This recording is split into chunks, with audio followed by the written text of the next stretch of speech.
According to the University of Scranton, 92% of people who set New Year's goals never actually achieve them. That leaves 8% of the population of people who are achieving their goals. Are you in the 92%? Well then, let me tell you how you can move into the 8%. There are several reasons as to why you aren't achieving your goals, but I believe they all come back to this. There's something fundamentally wrong with the traditional approach to goal setting. The approach provides no system for measuring progress and focuses solely on achieving an outcome that can only take place far into the future. But the outcome isn't the most important aspect of goals. Progress is. It doesn't matter whether or not you achieve your outcome. What matters is that you grow and expand in the process of working toward your goals. The point of a goal is not to create a momentary change. The point of a goal is to create and sustain a lifetime change. The point is not to make it or arrive at an outcome. The point is to progress throughout. I'm sharing with you a more mindful approach to goal setting that puts growth, awareness, and progress at the core of it, while transforming the outcome into a milestone to celebrate rather than a futuristic point in time to arrive to. The traditional approach to goal setting is measured by one thing: the outcome. Here are some examples. We need to hit $10,000 in sales this month. My goal is to lose 50 pounds this year. I want to hit 100,000 subscribers on my YouTube channel. This goal-setting approach is problematic for 3 reasons. It attaches our self-worth to the outcome of our goal. If we accomplish our goal, we see ourselves as successful. If we don't, we see ourselves as failures. Secondly, it cultivates a harmful if-then happiness contingency mindset that removes you from the present and fixates you onto a time in the future. Once I run the marathon, I will feel accomplished. When I lose 50 pounds, I will feel confident. And thirdly, it provides no system for measuring progress as you work toward your goal, thus falsely packaging the outcome as the sole measurement of progress.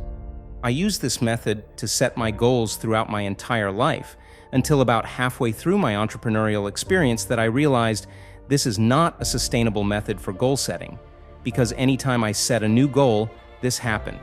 I would rush into my goals, drain my energy, and lose motivation when I didn't see any progress. Through the rush, I would never stop to reflect and observe the unconscious behavioral patterns that are harming my progress. As a result, I constantly join the 92% of people who don't achieve their goals. A better approach will be a more mindful one. Mindfulness is nothing more than a mental state that's achieved by focusing our attention on the present moment. And the input-output goal-setting approach does exactly that. When we move from an outcome-based approach to an input-output one, we create a distinction between the input of our actions and the outcome of the results. We detach ourselves from the future results, and so we no longer look to the future for a sense of fulfillment. We relieve the outcome of its emotional power on us. We shift our attention to the present and start to focus on the effort we are putting in, with the conviction that if we keep showing up and slowly but consistently put in the work, we will achieve our goals over the long run. This approach is designed with the understanding that the future outcome is something we cannot control. Rather, it's something we can influence only through our present actions. For instance, you cannot control whether or not you will hit $10,000 sales this month, but you can influence it if you increase the number of daily prospecting calls you make. Similarly, you cannot control whether or not you reach 10,000 subscribers on YouTube this month, but you can influence it by posting 2 to 4 times a week and actively engaging with the community.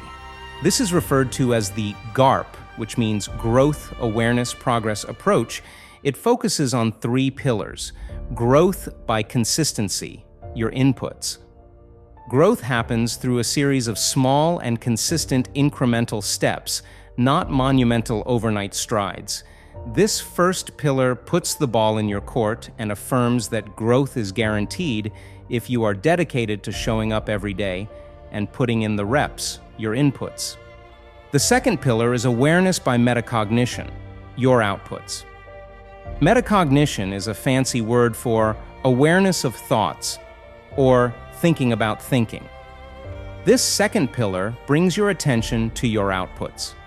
If your input is the hours invested in writing, your output is the number of articles published per week. If your input is the number of sales calls in a week, your output is the number of deals closed. The objective is to stay aware of your output and reflect on whether you're implementing the most effective strategies that'll help you achieve your goals. This places extra emphasis on the process and your learning loops. The third pillar is progress by tracking, your logs. This third pillar is an extension of the first two. By tracking your inputs, placing an X on your habit tracker every time you write, and logging your outputs, number of articles published per week, you're creating a visual representation of your progress and becoming more aware of your productivity. What was once an outcome now becomes a milestone you will celebrate. Here's an example. If your old goal reads, "I want to hit 100,000 subscribers on my YouTube," your new goal should read, "I will write 2 hours per day and will publish 3 videos per week."